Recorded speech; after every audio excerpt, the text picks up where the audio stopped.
Welcome back to our next session. Digital humanism is first of all about taking a humanistic approach to our digital lives. But what is a humanistic approach? What is so special about the human? Can AI or digital agents ever approximate to something human? Some people say that they will, others disagree. So in this session, we will not answer these questions, but what we want to do here is to get a proper understanding of the contrast between the human and the digital in order to settle some fundamental orientation in turbulent times, as the conference title suggests. My name is Stefan Woltran. I'm professor at TU Wien, the Faculty of Informatics, and I'm also chairing the International Digital Humanism Initiative, DigHum.org. And let me just say a few words about the genesis of this particular panel. It is part of a broader collaboration between two excellence programs funded by the Austrian Science Fund, FWF, and these so-called clusters of excellence are funded with up to 30 million euros to achieve outstanding research and training opportunities for junior researchers. So the first excellence cluster I'm referring to, and the one I'm involved in, is called bilateral AI. It brings together computer scientists all over Austria to research the integration of symbolic and sub-symbolic AI. These are two different AI paradigms which, roughly speaking, transfer knowledge from humans into the machine, either in an explicit way by providing rules, providing concrete models to the systems, or in an implicit manner, to transfer knowledge implicitly via data, which is then learned by machine learning, by all the models we know. And the combination of these two paradigms shall, and that's the vision of this excellence cluster, shall bring us towards more robust, more reliable, and more trustworthy AI systems. Okay? The second excellence cluster, which is called knowledge in crisis, on the other hand, brings together philosophers. And they investigate the contemporary crisis of knowledge, truth, and expertise. And in order to do so, they ask, how exactly is knowledge achieved, shared, and transmitted? And also, can knowledge be extended beyond the human subject? So I think it is now hopefully a bit more obvious why the collaboration and exchange between these two research clusters is key to reflect on recent developments in the digital age. Shall we see AI systems as statistical inference engines stuffed up with all available information, or shall we say knowledge about the world? Or are AI systems nowadays supportive, rational, even empathic companions that have an answer to any questions we ask them? But maybe this is not the most important question.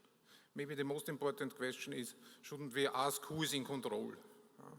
In control how knowledge is gathered, curated, and played back to all of us, and what are the effects to global society in this realm? Before I hand over to Eva Wittenberg on the very right to moderate this panel and to introduce our panelists, let me just say a quick thank you to Tim Crane, who is on the left here, as the Director of Research of the Knowledge in Crisis Cluster, for the fruitful and interdisciplinary collaboration we now have, and which made this session possible. And also thanks to all the people behind, I've seen Jason here, who support in this endeavor. So to quickly introduce Eva as the moderator, Eva Wittenberg is a cognitive scientist and psycholinguist who studies how people understand language. Her research focuses on the mental creation of meaning from language, combining experimental methods with insights from linguistics and psychology to explore how language works in the mind. She has held academic positions in the US and Europe, including the University of California, San Diego, and now CEU in Vienna, where she directs the Language Comprehension Lab. And her first popular science book on multilingual education will be published in August 26, and I'm looking now forward to this exciting panel. Thank you very much. Thank you very much.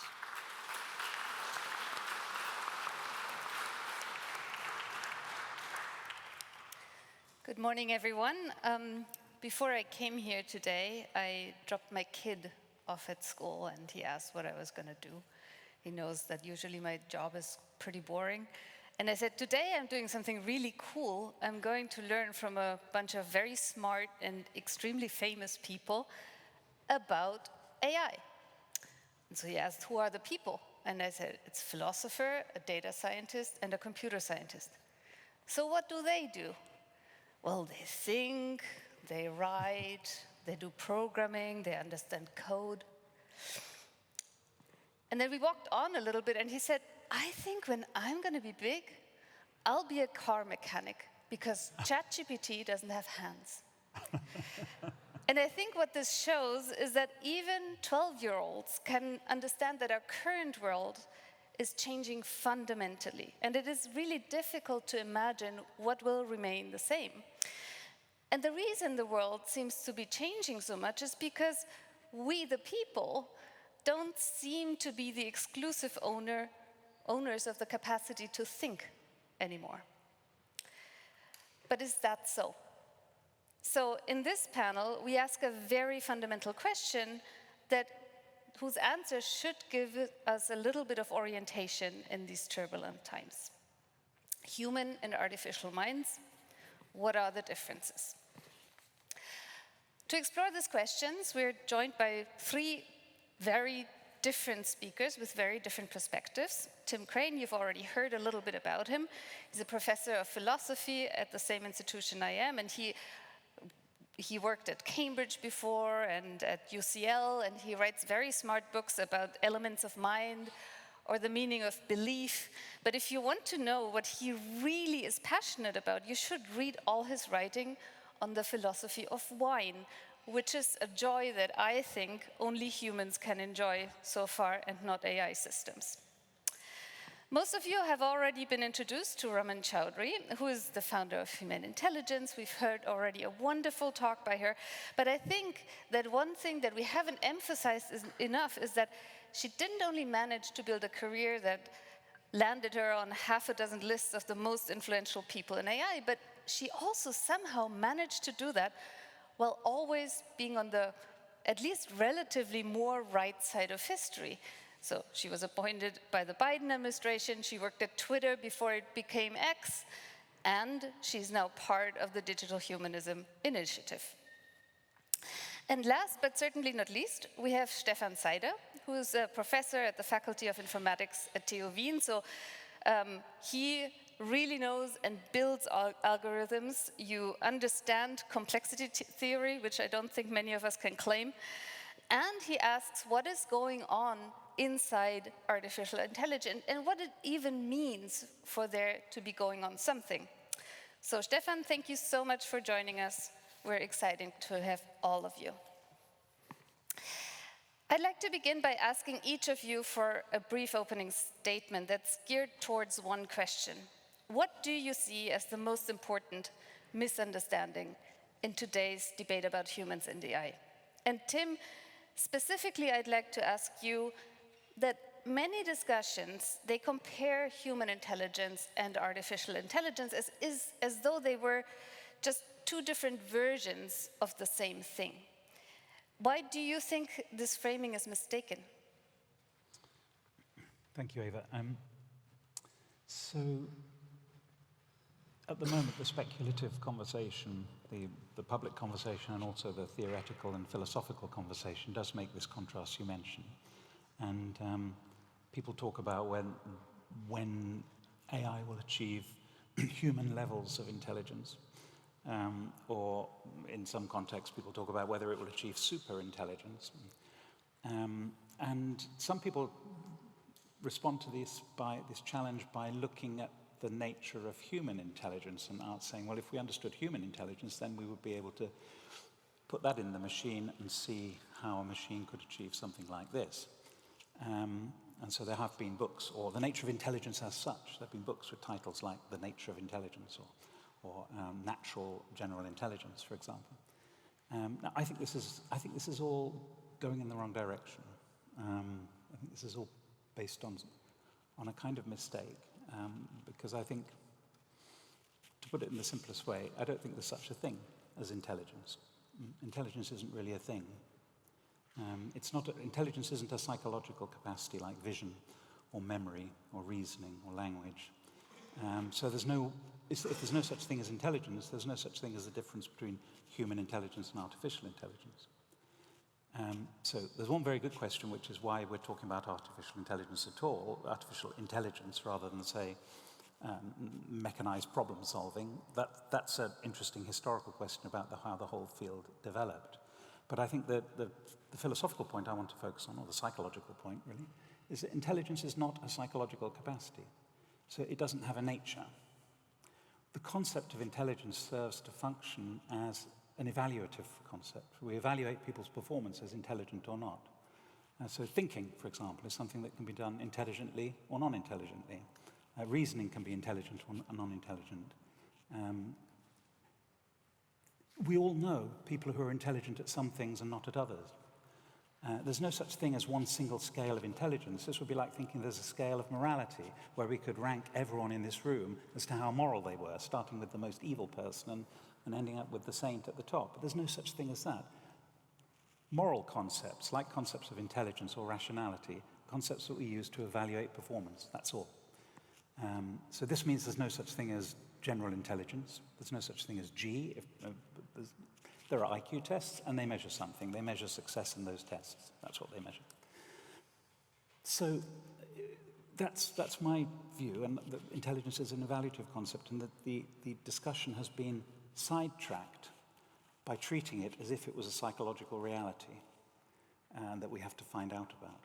Now, if I'm right about this, then that explains why no one can agree, for example. None of the AI gurus can agree on what the nature of artificial general intelligence is and whether we've reached it or not. So if there's no such thing as artificial general intelligence, that would explain why they can't agree on this. So that's my general answer to your question. This isn't just a verbal point about the use of the word intelligent, because it has significance in how the debate is framed. People are framing the debate, and some of the leading figures in the field, the number of times I've heard Geoffrey Hinton saying in public places that the machines will become more smarter than us, or smarter than us, he says. He said this many times, and he says this is a very dangerous thing. And people like my mother, listening to the radio, they get terrified by this. But there's no such thing as a machine becoming more smarter than us, because there's no such thing as smartness in that sense. What there is that machines can do some things better and some things worse. So the question for AI is not whether the machines will become smarter than us, it's what capacities, what cognitive capacities can computers actually perform? And that's more tractable and more open-ended question than the question of what's the difference between human and artificial intelligence. So this is something that I think will sit well with Rumman, who I've seen also nodding vigorously, because you've argued that our very notion of intelligence is also historically contingent. What do you mean by that, and why does it matter for this debate? So I'll start. So thank you for the question. I'll start by saying both Tim and I are writing books on intelligence, and I think as we are thinking through what we're writing, we're realizing that what we are writing is incredibly complementary to each other. His from a perspective of a philosopher, and from mine as a quantitative social scientist. So intelligence is a measurement that we created, and we created this measurement in the first industrial revolution to solve a very specific problem. Alfred Binet was basically asked to make farmers into factory workers, right? To put it the most simply, we lived in a world in which production happened one way, with sort of bespoke individuals creating an end-to-end customized product, shoes, clothes, hats, toothbrushes. And then we were entering an industrial age where we had machines that could do these things. Why? It was cheaper, it was faster, it was more standardized, and in many ways it was, let's say, better. And we then had to shift an entire way of thinking from being a deep expert in making one thing to actually being good at sort of a wide range of abstract tasks. And that experiment has been largely successful. Our measurements of intelligence have crafted everybody in this room into being very, very good machines of cognition for economic production and the kind of knowledge work, et cetera, that we valued, because we moved away from that sort of manual style of doing things. And again, it was a largely successful experiment. And what we have done in this activity is, as very capable beings, created a productivity machine. That is artificial intelligence. So we should not be then surprised that the productivity machine that we designed around our priorities and measurements of, quote, intelligence is not very good. Like, yes, that's why we made it. So what I look at is this measurement construct of intelligence. And, you know, if you talk to anybody who's in the same field as me, we are constantly reevaluating how we measure things. That is the purpose of science. One of the misunderstandings, you're asking sort of about misunderstandings in the general public about science as a field is that, you know, somebody comes up with an answer and then that's it. Einstein, theory of relativity, boom, solved it, dropped the mic, no discussion. When actually science is a continual discussion. We are forever discussing. I think most people's first exposure to it was actually during COVID. And, you know, it challenged their beliefs that, you know, science is about finding an answer and then that becoming the objective truth. And people were very frustrated in that, you know, epidemiologists, biologists, et cetera, were all in conversation with each other. That is how science works. And I see intelligence as no different from that. We designed a measurement. That measurement is now outdated because we are in, you know, the next industrial revolution. The World Economic Forum calls it the fourth industrial revolution. We can call it the AI age, whatever it is.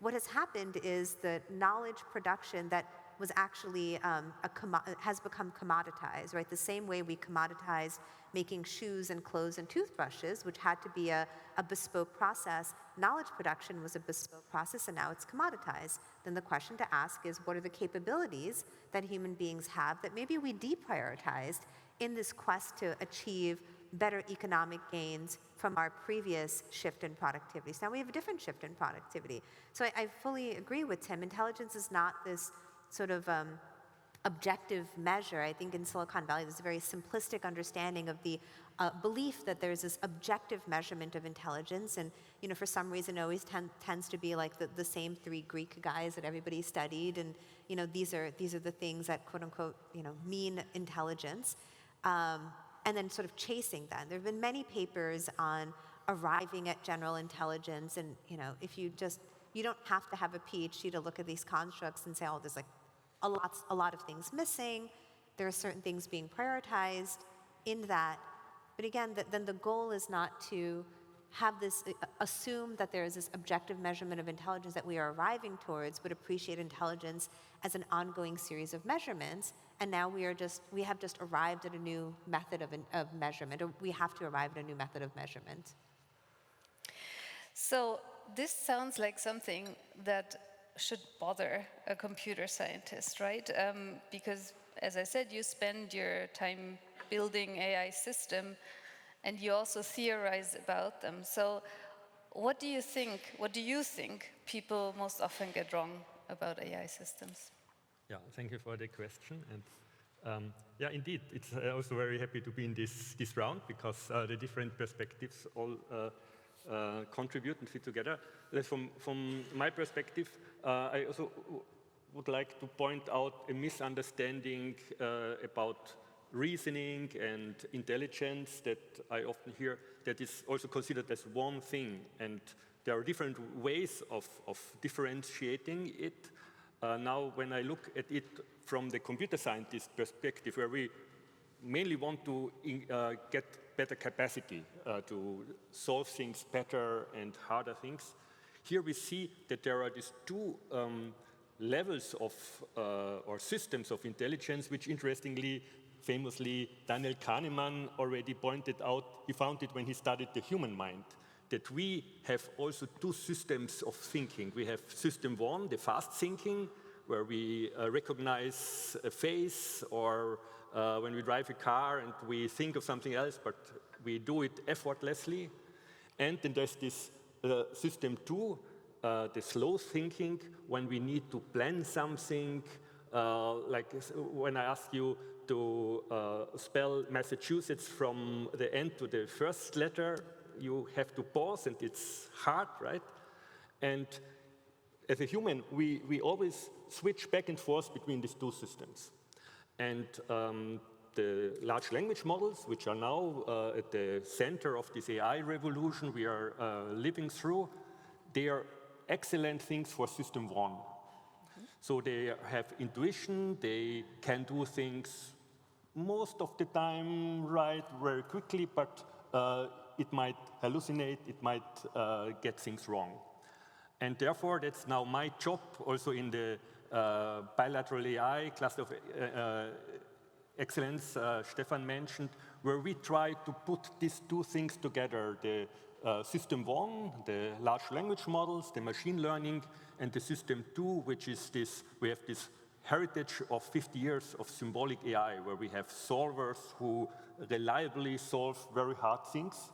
And by putting these two things together, we get in total reliable and very powerful things. But before I end, I want also to point out an important distinction here, because this is about capacity.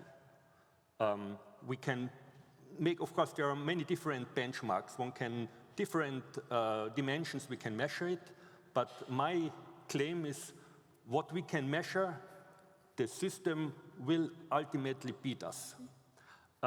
We have 30 years ago, we said chess is human, a machine will never beat the chess champion. We know it happened, then we said, no, Go, you need intuition to play Go. We all know the Go story. And I think the list is shrinking. And when you say a certain capacity that still, the machine is still behind, I start the stopwatch until it will achieve it. But now you can say, okay, there's no difference, or maybe in 20 years, no difference. But there is a difference. And that's the machine has no stake. It can solve the hard problem, but so what? There is no, it has no, get nothing out of it, right? But we as humans, we have a finite number of seconds to live. We are mortal. For us, there's something at stake, also in a social context. I don't want to make a fool out of myself here at the podium, right? For the machine, this stake is missing. I think that's actually the difference, not the capacity, which we can debate whether it solves the puzzle faster than or better than the human and so forth. But that's a slippery slope. The stake, I think that's the main difference that I see also from my daily work, because I try to push the systems. I see every day, every week, there's a new model, a new harness. I can get better solution out of it. It gets more capable. So I don't see here this wall, which some people paint, but I don't see really in any near or far further future where the machine will have this stake and responsibility, which is then the consequence of it. Can I reflect on that? So, and I'm so glad you've raised this. I do find it silly when anybody says, oh, the machine's never going to be able to perform some task that has a very clear win-loss function, right? So the reason why I would never doubt that AI would be able to do Go or chess or whatever is they actually have a reward mechanism and an end state where there's a very clear good. The objective is to win. Right? Which is also why we saw some of these failure states where when they would have AI play games, instead of following quote unquote the rules, if the rules were not explicitly mentioned, for example, they would do like massive multiplayer games, right? And the AI would actually, and the objective in these player games is maybe to gather the most coins. And usually the way you and I play these games, we'll spawn, we'll run around and try to gather coins. What the AI would do is spawn, like it would pop up in the world and it would actually kill every other player, and then slowly go around and collect. But for you and me, we're like, that's cheating. That's not how you play the game. But it's not an explicit rule, and the AI, to your point, doesn't know or quote-unquote care. I don't like to use anthropomorphic words, but it does not have that social constraint. But what I would say, again, just to be a little bit nerdy, I would love to see AI try to play Animal Crossing, or a game that does not have an objective function, right? There is no winning. Animal Crossing is a game where you go and you plant flowers because they're pretty, and you decorate your house, and you make friends, and you put on little outfits. There is no objective function. So to your point, a human identifies the objective function in all of these games. So I love that you've raised, there is no want or desire or need. We're the ones that put that on there. And I actually welcome the use of technology to make things more efficient. I don't want to make my own shoes, right? Like, I'm so glad there's a machine that does that. And, and this is why I think all of us on the panel are sort of mutual agreement that there is no fear to be had. It's just a better construct of how we value human input. So that's all nice, right? We all don't want to have fear, but if I'm the devil's advocate, I see it as a historical development that we are just shifting the goalposts, right? You just told this story about Go, now it's all about whether we have some kind of goals associated, whether we understand the purpose of a game, whether we have the kind of things that drive us. But, you know, I can imagine a world in which Stefan goes and puts some kind of survival mode in his model where, yeah, all of a sudden the model has an extrinsic, but there is a goal to survive. Because all of the things that you've mentioned are things that should be not programmed into these systems. All of the things that you mentioned that would make human intelligence different from artificial intelligence. But it's still a person that would define that. Sorry, go ahead. I was just going to say, I think it's not just about having a goal. I mean, a goal could mean two things. It could mean the task that the machine is supposed to perform. And what Stefan is saying is that, and I think we're agreeing on this, that where there is a task, where a clearly specified end state, then you can try and make a machine to do that. But your point is that the machine doesn't have a stake in the sense that nothing matters to it. Right? So the goal, mattering isn't just a matter of having a goal set by your designer. It's a matter of other things, your emotional reaction to things, the fact that you care about, the fact that you want to get something done, you want to make a good impression on other people, you want to do this before you die or something like this. And now, of course, you can represent you can have a machine that says, I don't want to die or don't turn me off or something. That's not what we mean by something mattering. Well, we don't mean it's because we utter the words, I don't want to die, that's what it means not to want to die, right? I see your point as a devil's advocate, Eva, but I think when we talk about mattering, something mattering to someone, it's, as the philosopher John Hawkland said, the problem with computers is they don't give a damn, right? And there doesn't seem to be any computational way of making it give a damn and saying, printing out on the screen, I don't want to be turned off. It's not the same as giving a damn. So we have to feel the reality of that, I think.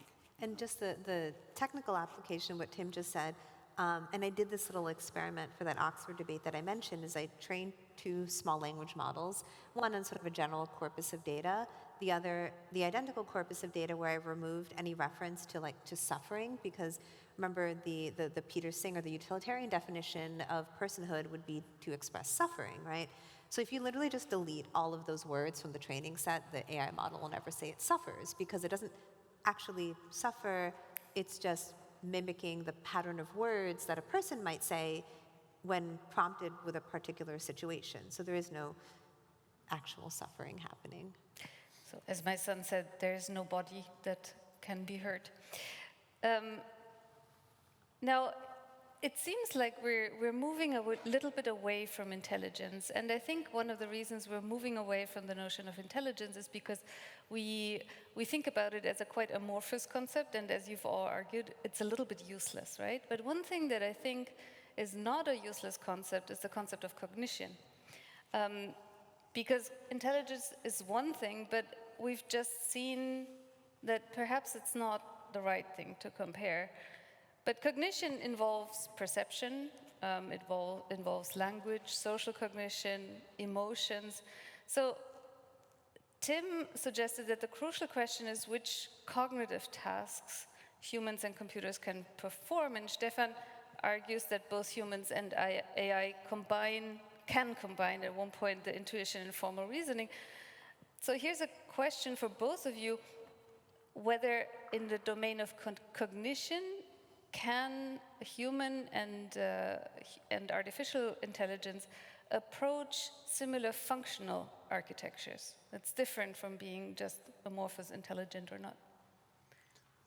Yeah, so I think I anticipated the answer to that my view is that in principle the machine could do from these cognitive tasks everything that the human can do. Even emotions?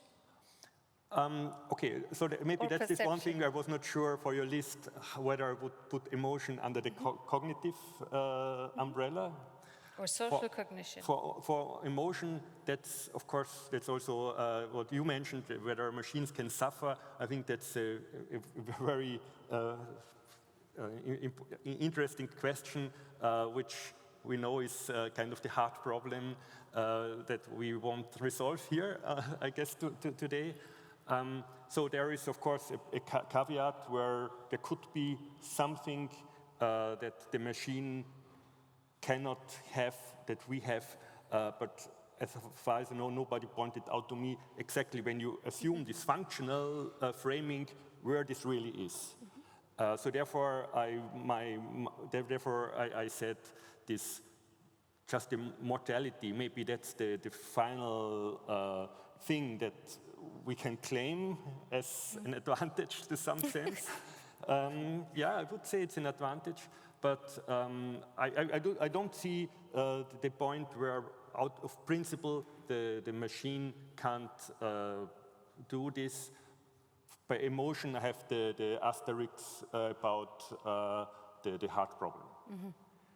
I think this is where perhaps we do disagree, and I think obviously making predictions about the ways in which science will and will not develop is not something which we've had a great record in philosophy. So, but nonetheless, I will go for it because I think the concept of a task is very important. So you said that the machine could do any cognitive task, putting emotions to one side.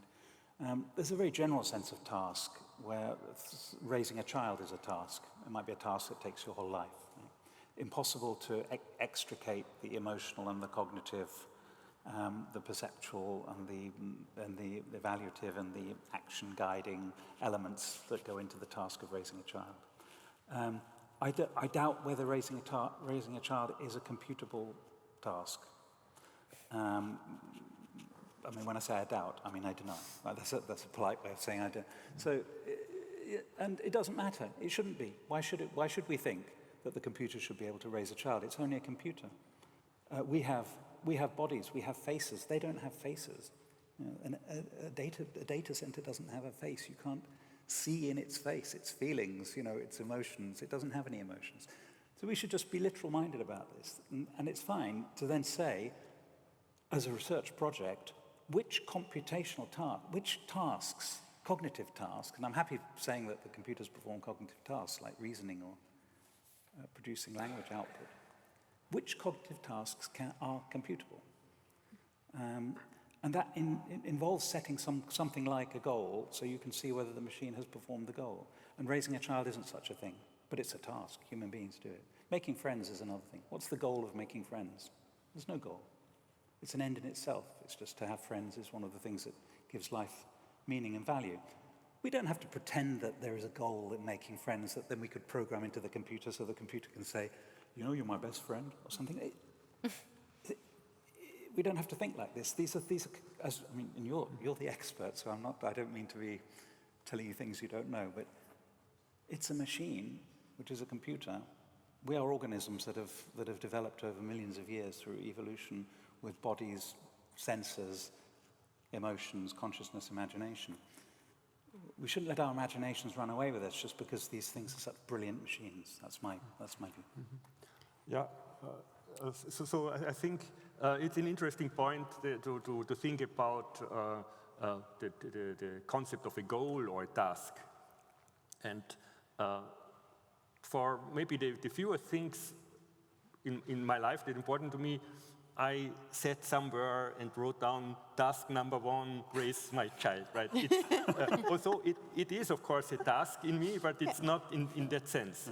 So, and I think we have many goals that we maybe gave ourselves, but we might also have goals that maybe the society has given us without us really realizing. We might think, oh, that's my goal, I wanted to achieve this or that, but maybe because my parents wanted me to do it. So there is, and there might be one like meta task or goal we want to be happy or something like that.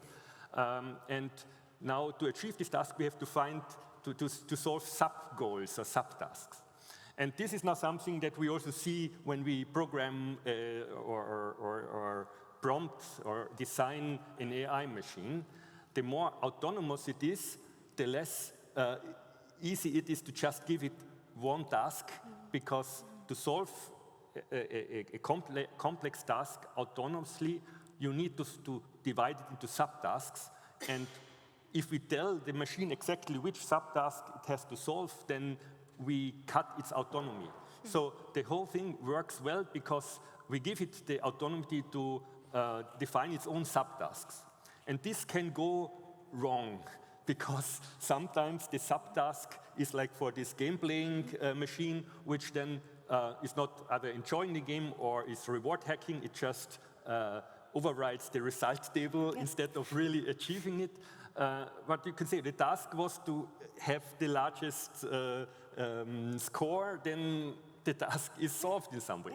But I don't want to get sidetracked too much. But task and subtasks, that is a very interesting thing. That's also an engineering challenge to get this right, so that the machine is not doing something completely crazy by just solving the task you gave it. And to some extent, I think that also applies to us. We might also do sometimes something crazy, and you say, okay, actually, what did you want to go? Is it really, when you go on the holidays, the most important thing to make nice photographs? Or maybe it's more important to enjoy being there? Right. And so we also sometimes get sidetracked with some sub-goal that's actually contrary to what we actually wanted to achieve. One reflection I want to offer is even just this discussion and debate around how we've defined artificial intelligence and human intelligence. One thing I love to do is look at other scientific fields of study of intelligence. If you look at animal intelligence, insect intelligence, even extraterrestrial intelligence, you know what rule number one is? Rule number one, don't measure intelligence of other creatures based on human benchmarks of testing. Oops, that's literally what we did with machines, right? So for example, if you look at the animal cognition world and the animal intelligence world, it's actually really, really fascinating how they construct tests, how they try to determine whether or not bumblebees or chimps or ravens are, intelligent, and they parse out things like, and the things they focus on are quite interesting. It's things like play, curiosity, right? So I'm reading this amazing book on ravens, and Tim's heard me raving about it quite a bit. But it's like, I feel like I learned something new in every single chapter. And one of the chapters is about play. And because this person is a scientist, what he goes into is, we can observe things that we think are play, but in many animals and creatures, when the babies are playing, they're actually learning behaviors. When you see puppies play fighting, they're playing, but they're learning how to fight. When cats hunt little insects, they're playing, but they're learning how to hunt. So what he's trying to do in his experiments is parse out, do they play for enjoyment, or do they play because it's imparting or training certain skills? And we may not understand that, we may not see it, and it's evolutionarily learned to quote unquote play because it's teaching them a skill.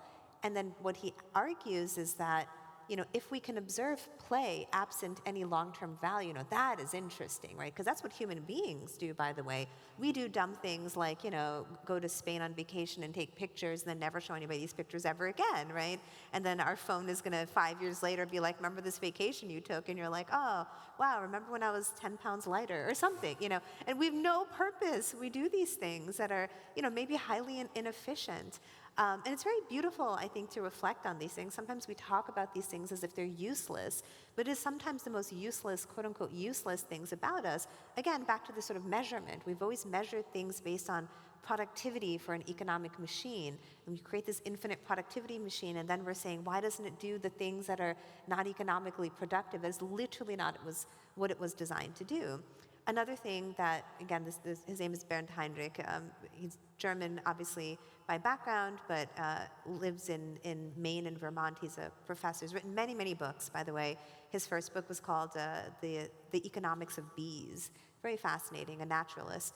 Another chapter, he talks about curiosity And what he said is like the core of a raven's intelligence is its curiosity. And what he observes in young ravens is they do all sorts of, they look at everything. It's sort of like human children. They put everything in their mouths, they smell it, they touch it, even if it's bad, but it's their intrinsic curiosity that makes them capable of then adapting to different situations. And to Stefan's point, there is no curiosity in an AI. Maybe you can program, gather as much data as possible around your surrounding environments. What I'm saying is there's no natural curiosity. Once this AI system has observed everything in the room, it's just going to stop doing it, right? It's going to say, I finished the task. There is no ongoing want, need, or desire to do these things. I think this is really what we're, as a group, sort of arriving at, is almost this useless behavior that human beings have that actually is what contributes to the great value that we drive in this world in which we have shaped in our image. I think that is a very interesting point. I think lots of my psychologists colleagues would disagree. Play is really useful, and doing useless things is something where we also learn, and curiosity is something that allows us to innovate. But this leads me to my next question to you, because one of the things that you said is that AI changes the economics of cognition, and for centuries, the human capacity to innovate has also driven progress. But also educational system, hiring, as you mentioned earlier, social status, they were all built on the scarcity of certain things like cognitive performance, creativity, and so on. So if cognitive labor becomes abundant and inexpensive, what should we value as a society instead? Well, to clarify, knowledge production is what is cheap. It is not necessarily, to Tim's point, good. It's just cheap. Yeah. You just have a lot of it, right? What then becomes of value is discernment. This is why what we're seeing in the early days of generative AI is that people who are benefiting the most are people like everybody sitting on this panel. Those of us who have been in our industry, in our respective fields, we have the wisdom to look at the output and say this is good or this is bad. And the ones who are suffering the most are, kids who are entering in entry-level jobs because they lack that discernment. And to be clear, actually what I think will happen over time is that our bar, it's not that entry-level jobs are, I don't like this language of being taken away. It's actually what is being automated is that level of knowledge production capacity, which is quite, low level, which is fine because these are young people, they've just graduated, they're there to learn. What will happen over time, not magically, but with intentionality, should be that what the expectation is of human capacity for, quote, entry-level labor will go up, right? But if we are focused on the wrong things, like AI setting off nuclear weapons or whatever, then we are going to miss this generation of young people who need to be assisted in a world in which the cheap knowledge production is at what we used to consider the baseline level, right? So what AI will not have is discernment, right? The ability to understand context, to reshape itself around different cues that it may be getting from other people, the environment, et cetera, or maybe the ability to link incredibly abstract things together into a very interesting panel that an audience of people will listen to, right? And that is a uniquely human thing. So knowledge production is cheap, and that's okay, because what we will always have is the ability to discern. Tim? I think what worries me is that knowledge production becomes cheap. Education then becomes nothing, because if you don't understand what it is that you're learning, and you just get a summary of it from ChatGPT or Claude or whatever, then you will not really learn. And part of what education is a struggle with the actual ideas themselves when things become difficult. And I feel this is a value which is threatened by the incredible advances that we have. So I fear that education is going to have to be transformed, or it will just be destroyed entirely. And I'm not here talking about writing, actually, but so much as reading. Reading text rather than just taking an AI summary of something. I fully agree. One thing I'm working on right now is the pedagogy of AI, and there's this clear branch that we have here. And to be clear, it's not about the AI systems itself. It's about how we teach people to utilize them, or the end goal of its utilization, and how it's aligned with, maybe misaligned with, how we have set up educational institutions today. So the world we are in currently frames AI models as a tool of production, right? It writes an email, it makes a PowerPoint, it summarizes a book, and in all of the studies in educational settings, when students are presented, whether implicitly or explicitly, AI as a tool of production, they leave disillusioned, they leave overly confident in their skills, and less capable of making transferable skills. In contrast, again, same tools, same capabilities of the tools, frame AI as a tool of mastery. So the purpose of AI is to help you get to the next cognitive learning goal.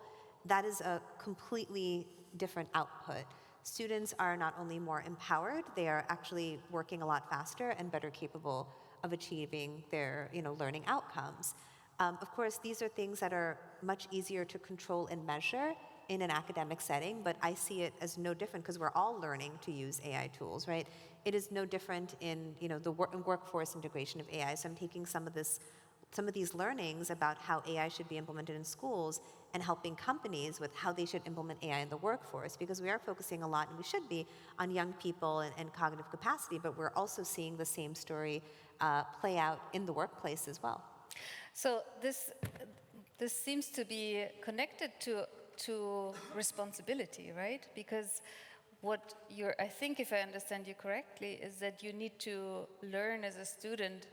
AI can help you learn, but you have two levels of responsibility. One of them is to use AI responsibly and ethically, but then also, when you do use it as a tool, that you assume responsibility over whatever AI could give you.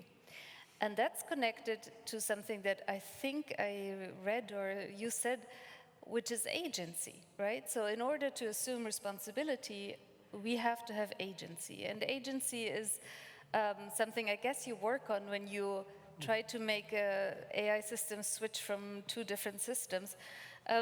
So maybe the key distinction between AI intelligence and human intelligence are these concepts of responsibility, social cognition, moral condition, and also agency. And what do you mean by agency in AI systems, even? Yeah, so agency, now I think agentic systems, it's like a buzzword. Every CEO says we have an agentic system. But I think it's not necessarily overhyped. I think over the last 2 years, indeed, the systems, these agentic systems really became very powerful, like coding, etc. We have this Meta website. They track how long the duration of a human task that can be now done by AI, and every, I think, 3.5 months, the time doubles. Now I think that's 16 hours or more. So these agentic systems, they work pretty well. But I would also like to say something to the previous topic about the cheap production of knowledge, which also is connected also to these agentic systems, because they can now produce code, hundreds of thousands of lines of code, where no programmer can really read all of that, which has also its own problems. But let me also maybe give an example. Also chess, as I mentioned earlier. Now chess can be played better by the machine than by the human, but it doesn't make humans stop playing chess. In the contrary, I learned that actually more people are now playing chess. It's still something you enjoy to do, even if a machine can do it better. However, you could say, okay, but chess, you don't get paid for playing chess. But there are some people who pay more to have a human bank teller and not the machine. Yeah. So there is also this notion of a nostalgic job. Even if on the functional level the job can be done better by the machine, you prefer a human to do it for you. And now I'm a scientist. I'm wondering whether in a couple of years I will do a nostalgic job. Really. Just 2 minutes, an anecdote. So about 6 months ago, I was using an AI agent for my research. So basically, I do kind of what I would ask a graduate student to do. And so when the student comes back, I evaluate it and say, okay, next step, do this and that. So I was basically babysitting the agent. And you must say, it was fun. It was faster, not like once a week seeing the student. It was like 5 minutes later, I have the result. The student took a week. But then I thought, actually, that what I'm doing is not rocket science. I can have another agent doing the babysitting, and I only talk to the other agent. And this works. And it produced, for instance, it produced a theorem, which I think a few years ago, the theorem, I would have been excited. We have this proof. This. Now I looked at the theorem, and I put it into my files.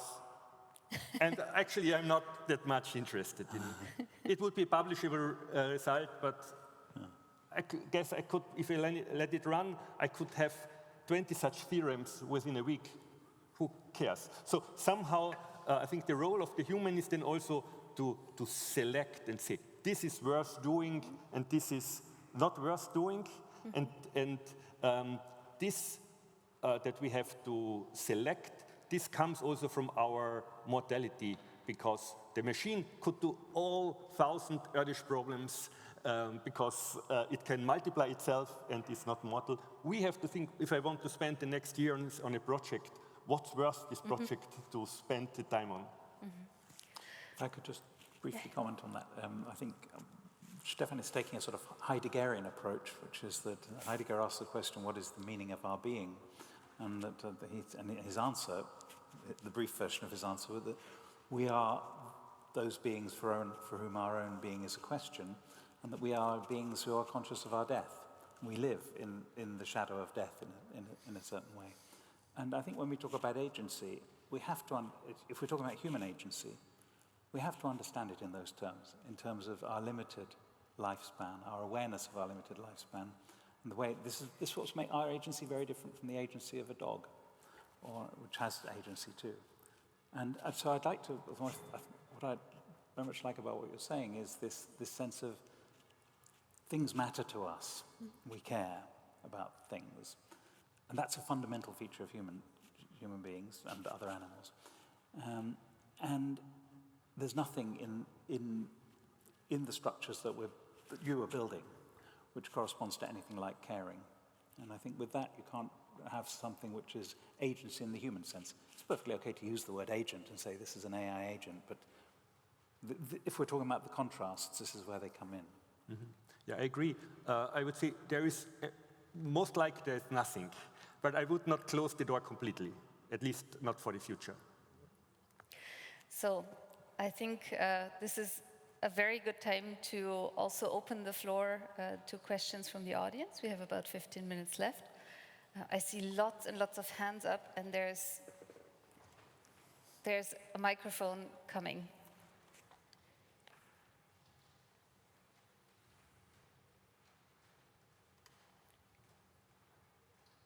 Thank you for the great talk. I have a question that is connected to the distinction between tasks and subtasks. Isn't one crucial difference between human beings and at least algorithmically functioning AI, that algorithmically functioning AI can only operate in and within instrumental rationality, means-end rationality. Artificial intelligence is very often brilliant in achieving the goals and ends that are given to them from outside, but they can't question that goals. To give a very simple example, a nurse can say, I don't want to be a nurse anymore, I want to dedicate myself to my hobby, I want to become a gardener. Even the best care robots we have, I think they will never express a wish like that, a desire like that, make a sentence like that.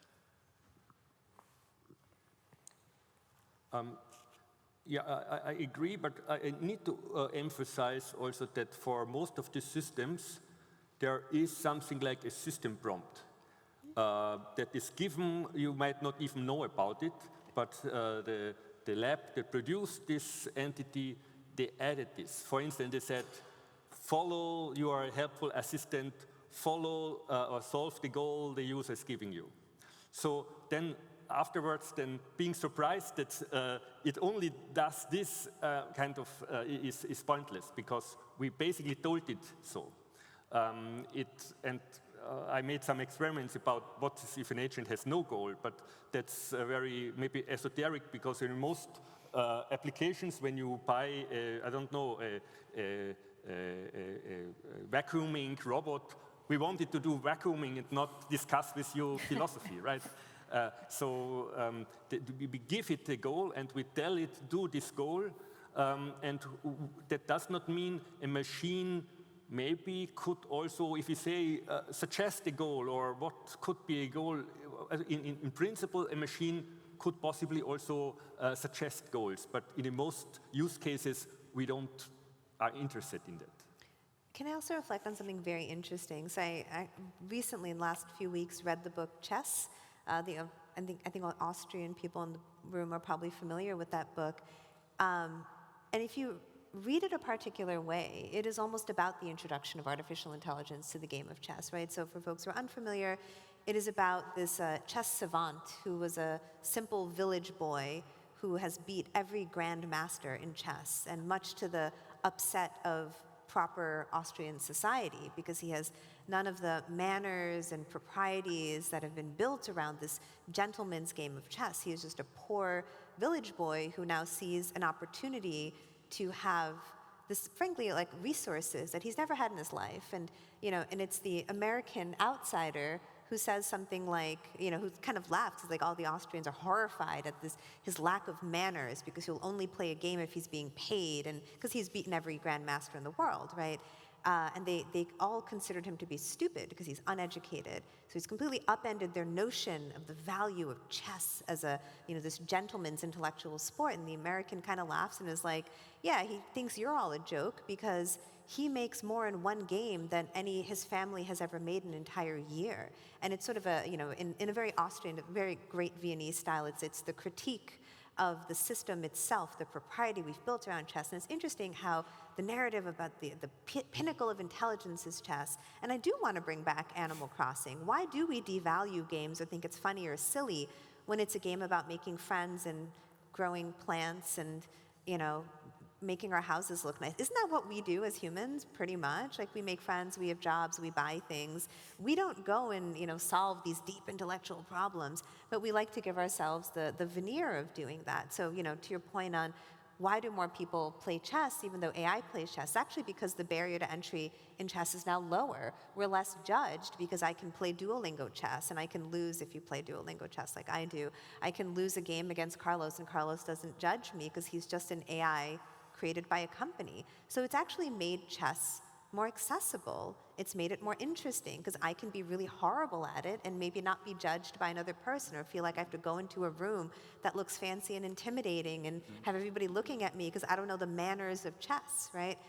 So I do find it interesting, but we have decided to say that's peak intellect, chess, go. And not games of compassion, sharing, community, because these are also, by the way, the reflections of how we have designed intelligence. It's about individual soul productivity instead of, community intelligence, collective intelligence. We have devalued those kinds of intelligences. You talk about, how your son was saying, I want to be a mechanic because ChatGPT doesn't have hands. Spatial intelligence is quite difficult. For, robotics is realizing that, people who do robotics, it's actually quite difficult. You can't just take a large language model, stick it in front of a robot, and it produces. And it's funny for me to watch the field of robotics arc through the same, we see the problems manifest really quickly. The earliest robots, like of Hanson Robotics, were humanoid form, and they kept falling over, because guess what? That's actually not the most efficient way of constructing a creature, a being that operates in the world, because the center of gravity is too high, right? So actually, this is why they have the robot dogs, because you move the center of gravity lower, now it can navigate more things. So it was the same sort of human-centric thinking that was a very quick failure mode. Now we're working around it. So I do find it very interesting just as like a meta-reflection of this book, which is quite short and excellent to read, called Chess, but also a reflection of what we are prioritizing when we talk about the achievement and capabilities of these systems, and how it is deeply rooted in how we have defined the concept of intelligence in the first place. Over here, yeah?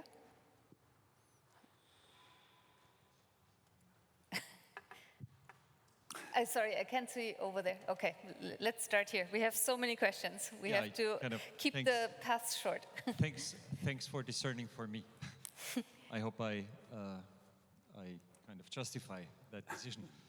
I love your comment now on what do we value, what kind of intelligence, and I wonder whether AI is ever going to be able to dance or improvise in that sense, physical. I gave the title of your podium to ChatGPT because I thought it might be interesting to have it there even as a panelist. So I will not read out the whole 10-point paragraph it came back. But I found it interesting that many of the topics that you came up with also appeared, and it's not a surprise in the answer, like consciousness, subjective experience. Learning was quite an interesting one. So what's the difference? How do they learn? Sensory interaction with the environment versus training data. Embodiment is point number 4. So we perceive through senses, AI systems not, or at least very differently. And my question would be now, could we not simply, or not simply, but could we very provocantly say the main difference is that human minds have 2 very relevant environments. One is the body, and the other one is society. Could I just answer that briefly? Embodiment is incredibly important, and I think that it's interesting that when people talk about how to create something that really is a thinker or a minded creature like a human being is, or an animal, they always bring in at this point the body or robotics. And they say, well, if you put the AI in a robot, right? So I think that's a significant fact about the way people think about it. But the embodiment of a robot and the embodiment of a human mind are very different. And it's very interesting that although there's all this speculation now about AI consciousness, which I think is completely misconceived, the whole debate is completely misconceived. There's speculation about AI consciousness where people seem to take it seriously, the idea that an LLM might be conscious. No one seems to think that a driverless car is conscious. No one raises the question of whether we should be mean to driverless cars, whether it's okay to kick a driverless car, or whether it's okay to laugh at a driverless car, say, oh, what a stupid car, you look really stupid, or make fun of a driverless car, humiliate it. No one talks about these things. So I wonder what it is that's actually driving people here. So if I could just make one further point, because I think in these discussions about artificial minds, we have to distinguish the general question of whether it's possible to make an artificial mind at all, and to what extent that would have to be like our mind in some way, like maybe System 1, System 2, and things like this. We have to distinguish that question from what I would call, real existing AI, rather like real existing socialism. Real existing AI is the AI we have now. It's computational AI. And so it's one thing to say, could you make an artificial object that could think or be conscious? And that question is very much open, it seems to me. We cannot settle that question sitting here. It's another thing to say, given these machines we actually have, what are their limits in terms of their cognitive capacities? Because we know what these machines are. So I'd like to keep those things separate, and distinguishing them of embodiment is obviously crucial because LLMs aren't embodied, right? So. Somebody has a very strong goal. Thank you. The title of this discussion is Human and Artificial Minds. What are the differences? For my 2 questions, I want to change the title a little bit. Human and Artificial Minds. What if, when they come together in our bodies, in our brains? And my first question is, what is your assessment to the current state of brain-computer interfaces? The question is referring to the contrast between wearables. We all have handy smartphones, smart glasses, and maybe in the near future, AI chips in our brains. I mentioned Neuralink, Elon Musk, and other companies that will or can augment in the future our human mind. And the second question, what is your take on what the technopolitics timeline we can see downstairs will look like regarding the topic brain-computer interface over the next 5 or 10 years? My question especially goes to Mr. Seider because he mentioned Daniel Kahneman with our two models of thinking. What if we have brain-computer interfaces in our brains? Who decides?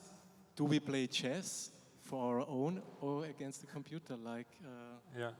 Okay. It's a very question with many facets. I might not be able to answer all of them. Let me maybe pick out one. I think even without having the AI chip in our brain or so, I think to some extent we already do something in this direction you sketched. Because when we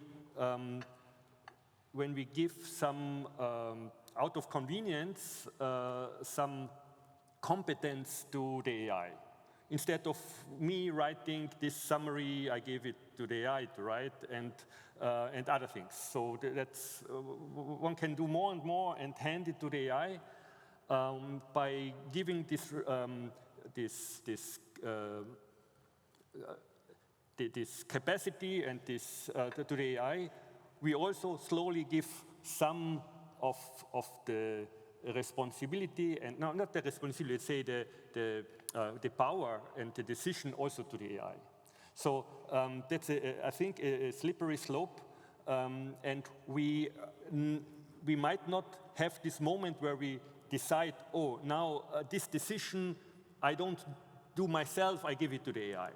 But just by giving the competence more and more to the AI, through the back door, we also get the decision and the autonomy from the AI, and we might lose a bit. So that's something we should be very aware of.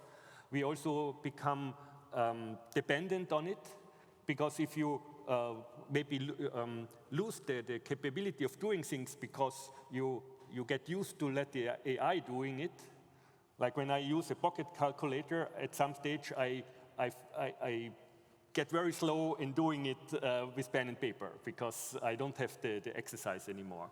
And so we will lose slowly that I think it's very likely that we will lose slowly some skills, and we will slowly lose some autonomy and some decisions and to the AI. And that even works without having the chip implanted, and I think it's already going on now. And that I would say we should be very aware of, and because one can say, okay, it's nice, it's great, I don't need to do all this hard work, it's all is taken care of, but we also pay the price in losing some control. Rumman, you were talking about the... Yeah, I'll maybe have a very practical answer to your question, which is there is no world in which I put an Elon Musk built and owned company's product in my body. Not because the technology might not be good, but because he is a bad person, and I would not trust him with any of that information. And here's where we talk about AI in abstraction, but it is not an abstraction. It's not a natural phenomenon that popped up. It's built by for-profit companies. So, in any of our interactions with these systems, right, the first and foremost thing we should be asking is, where is this information going? Who owns it, right? Like, what is being done with this? And if I, for me to put something in my body, right? And there's literally like a Black Mirror episode about this you've probably seen, where they start pushing ads and you have to pay a subscription. That is not far from the reality of what would happen. And again, it has nothing to do with how advanced. That's great. We have very advanced technologies that I'm not going to bring anywhere near myself. So, I often am frustrated because there are very many things that I would like to do with technology that I do not do because I know how this data and information is going to be used and reused and sold and resold, right? And for folks that I've had like private conversations with, I want to do this project that I call Tech Without Tech Companies, where we rebuild lots of apps that are basically like data collection mechanisms because we want to solve real problems in our lives, and we can't because these are for-profit entities whose goal is not to improve our lives. Their goal is to make lots and lots of money for themselves, which, by the way, they're very allowed to go do that. He is allowed to go make money or whatever. I choose if I want to be part of his money-making machine. So I think the fundamental problem here is not like whether or not the neurological chips will have the capacity. It's actually a bigger discussion of why this stuff is being funded, who it's being funded by, and then who benefits if this technology exists in the world. And frankly, at one point, having a discussion about how these things being private entities is a barrier to adoption, because there are, to one of the questions during my conversation in the beginning, more and more people saying, I don't want the technology, not because they're ignorant about the benefits of it, because we are forced to make a trade-off. We are forced to. It doesn't have to be that way. We're forced to. And people, given agency, are saying no. But in the face of people saying no, it's just being pushed on us in a totally different way. I want to answer one last question. Can you make it short? Yes, you. Yeah, so what I would like to know is, because you have been talking about education, about young people, and they have to deal with the world and AI. And since I'm very young myself, I'd like to know, which advice would you give to young people who just have grown up with AI basically and now need to adjust to jobs and stuff like that? What would you tell them? In one sentence. Picking up from what Rumman said this morning, don't believe the hype. Don't believe the things that the AI companies are telling you. They're trying to benefit from all of this. So be skeptical about it. And the other thing I would say is keep reading books.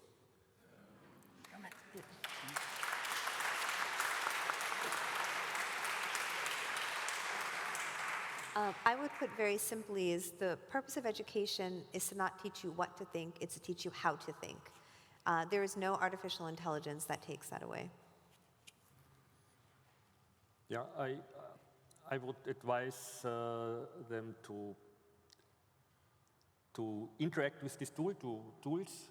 I think it's still, important to know how this works, but do it with a very critical mind, evaluate what you get back, and still try to keep your skills and develop your skills to do things without it. And then I think you should be on the safe side. So, thank you very much. I think this was the perfect last question and the perfect closing statements. Thank you very much for being here, sitting through a discussion that ranged from intelligence to life and death matters, from agency to responsibility. I thank our speakers. Thank you very much, and enjoy the conference.